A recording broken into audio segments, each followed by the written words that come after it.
who can really help you for more than just 3 months, you don't mind trading the impact or the non-impact player. And I think that's where the Royals landed with Caden Wallace. I also would not be surprised if 2 weeks from today or 2 weeks from tomorrow, we're talking about the trade deadline and the Royals acquired a third baseman who has multiple years of control. That wouldn't surprise me either. I'm not saying it will happen, but you wonder a little bit if there are some wheels in motion that trading Caden Wallace made sense.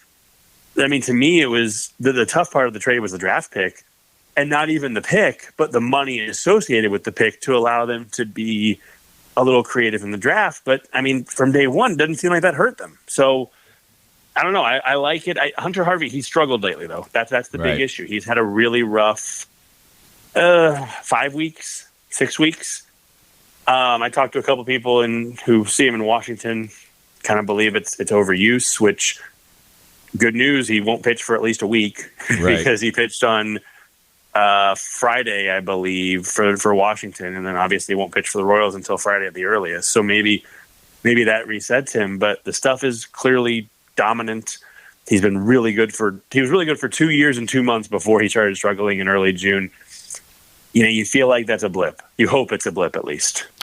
You do indeed, and he looks the part. He's got the Josh Hader hair and all that stuff, so we'll see how it goes in particular. Speaking of looking the part, the Royals' top draft pick is Jack Caglione, and God bless you, it's your family. You can do anything you want with your name. How you get Caglione out of that? I was saying the same thing last night. I'm going, this can't be right. People are saying it wrong, aren't they? They're forgetting a whole syllable in there somehow. Yes. They get tired of. Anyway, if you go see it spelled, you'll know what we're talking about here. Anyway, this guy's 6'5", 240. He can pitch. He's just blistered home runs 2 years in a row for the University of Florida.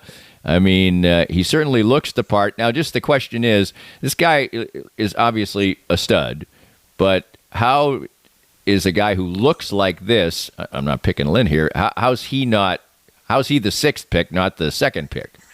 Yeah, I mean, I think that the draft last night was interesting because I don't remember seeing any mock drafts that had Chase Burns number 2.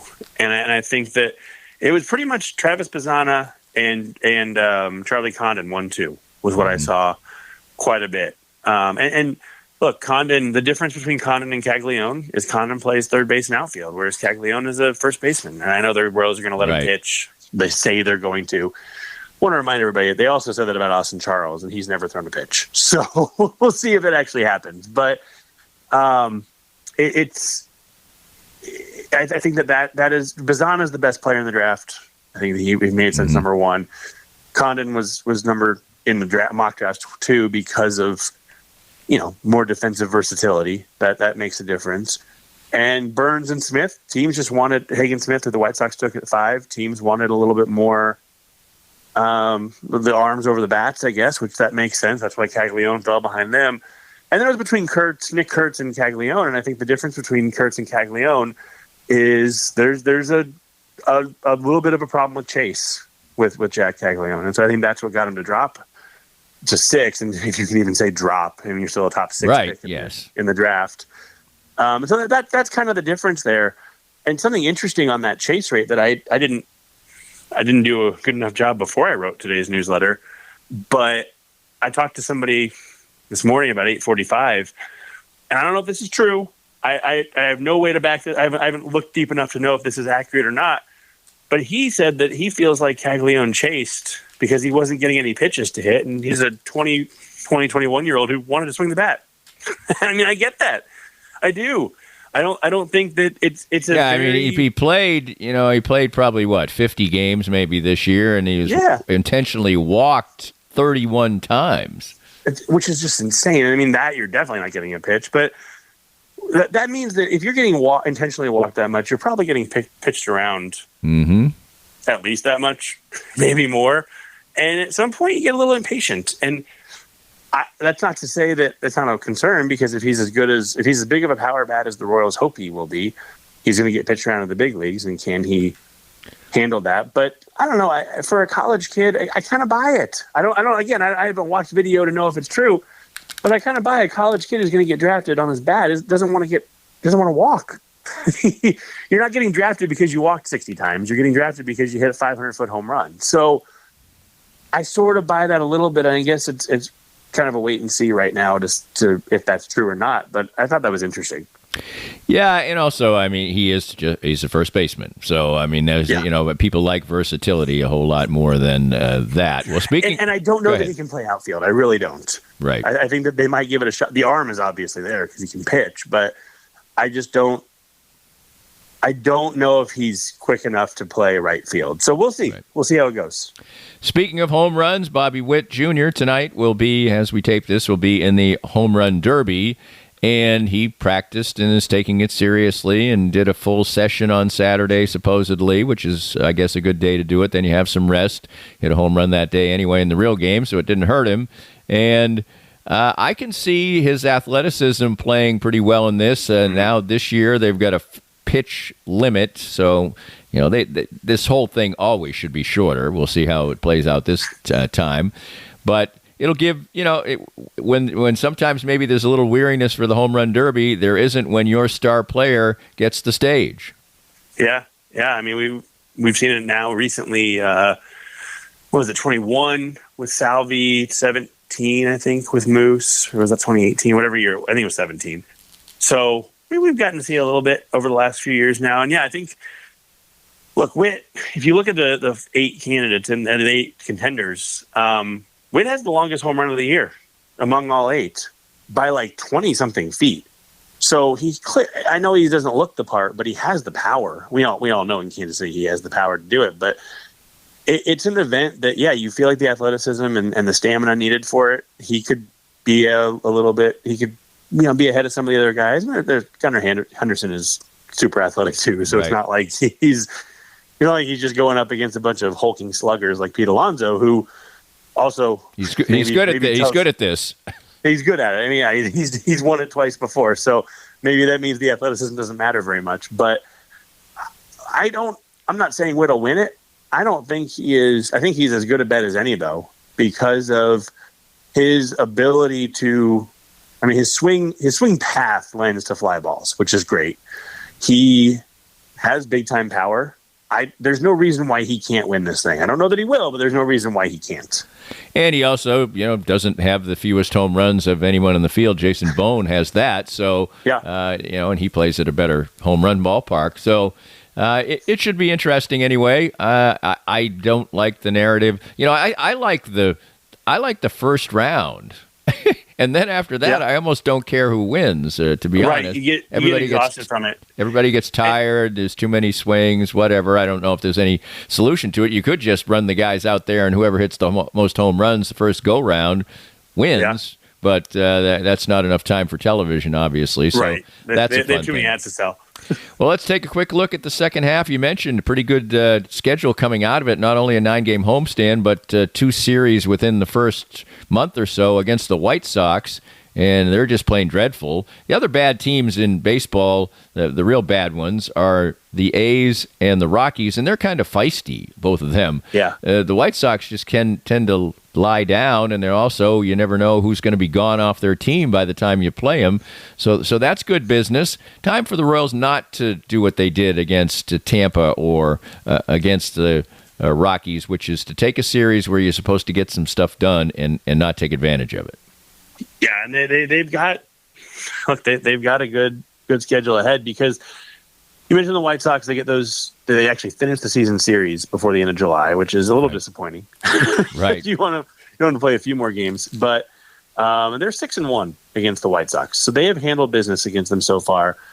If they can go, I know it's crazy to think and to expect, 5-1, go 11-2 against a team over the course of a season.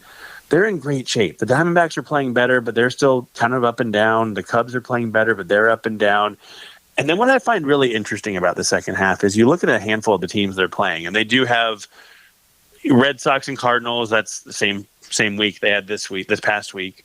They'll have that in August, and they're contending, obviously. And then they have Twins after that. But if you look at some of the teams, they've got the Tigers to start August. The Tigers might look very different on August 1st after the deadline.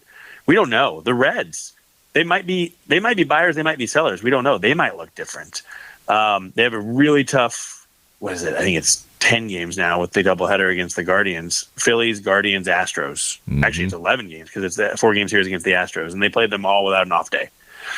Oh, gosh. I'm sorry. I'm looking ahead now, and they play the Guardians after that, too. So it's 14 games in 13 days against Guardians, Phillies, and Astros. That's a tough stretch, followed by Twins and Yankees. That's a tough stretch. But then they kind of end with they have a real chance to make some noise in September if they can hang around, because the Pirates are feisty, but they might be sitting starters by then. Jared Jones, Paul Skeens might not be pitching at that point. They might trade some guys because they're the Tigers again, Giants, Nationals, Braves could have their playoff spot locked up. They have a chance after they get past that crazy 17 games that include really good teams.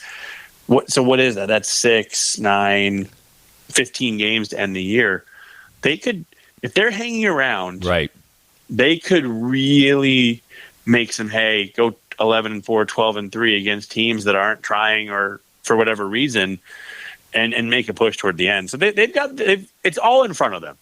They have a chance to do whatever they want to do. They just have to get it done. Many of those teams all those teams that David just referenced, we'll talk about in our baseball roundup at the All-Star break. That comes your way next. David, great breakdown as always. Always appreciate the time. And I said before we went on, I definitely won't talk to you next week, but we'll talk to you again real soon, okay? Looking forward to it. Thanks, Danny.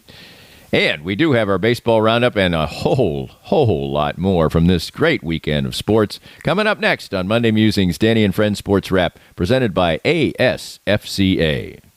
More of Danny's Reasonably Irreverent podcast after this. We're here at the 23rd Street Brewery with Matt Llewellyn. And Matt, basketball's over, football's still a few months away, but there's always fun to be had at the 23rd Street Brewery. Absolutely. We've always got something going on here. The games are always going on. It's a great place to come enjoy everything out on the patio. Beautiful scenery out there. Great beer. I've got a great brewer, great food. It's always fun here at the brewery. And the atmosphere is great and friendly and warm, too. We always want to make sure you're a lot happier when you leave than you were when you came in. Always fun here at the 23rd Street Brewery at 23rd and Castle. Make sure to come by when you're in Lawrence. Cinematic Visions has been an affordable solution for professional media production in Kansas City since 2003, offering award-winning video production and creation, as well as a wide array of digital and social media management services. From planning, scripting, filming, editing, and post-production, to delivering your product to a watching world, Cinematic Visions will provide professional and affordable services for you and your business with the necessary return on investment to make it all worthwhile. Cinematic Vision's goal is to unlock the power of storytelling through video and a strong online presence for your company. Beyond the numbers, they want to inspire and evoke your clients to feel and act. Let my friends at Cinematic Visions embed your brand where it belongs, in your customers' minds. You can find them online at cinematicvisions.com or with a quick phone call at 816-600-6300. If you'd like to join these and other fine sponsors and market your business on Kansas City's #1 rated podcast, contact us at Danny@DannyClinkscale.com. Look forward to working with you. Welcome back, and thanks to David. His Inside the Crown newsletter is must-read if you are a serious Royals fan. The Monday newsletter is free, so you get a sense of what it is, and a very reasonable price to subscribe yearly, as I do. And you'll learn more about the Royals than your friends, that's for sure, if you are a newsletter subscriber. But it is my job these Mondays, and sometimes Tuesday, to do the baseball wrap-up as we go around the world of baseball and check out how things are going, who's hot, who's not, and certainly what we see in the American League was a showdown series to conclude the first half between the Orioles and the Yankees. The Yanks won a couple, but the Orioles walked it off as the Yankees butchered the ninth inning yesterday, and after the Orioles had butchered the ninth inning, actually. And so they get the win, and despite losing 7 of their last 10 games, the Orioles are up by a game on the Yankees. You just saw the Red Sox. They've been hot for a while. They've won 7 of their last 10. They beat the Royals their last 2. They are actually in the divisional race now, when they were kind of hopelessly out of everything for a while. They're 4.5 games out, 11 games over 500. Tampa's one of a couple of teams that surged right before the break to get themselves to 500, which is where they sit. And when you're at 500, you are in the wild card mix for sure. Same can't be said of the Blue Jays, who can't get out of their own way. They've split their last 10 and head to the break well out of the wild card picture, but probably in their own minds not completely cooked at 8 games under 500.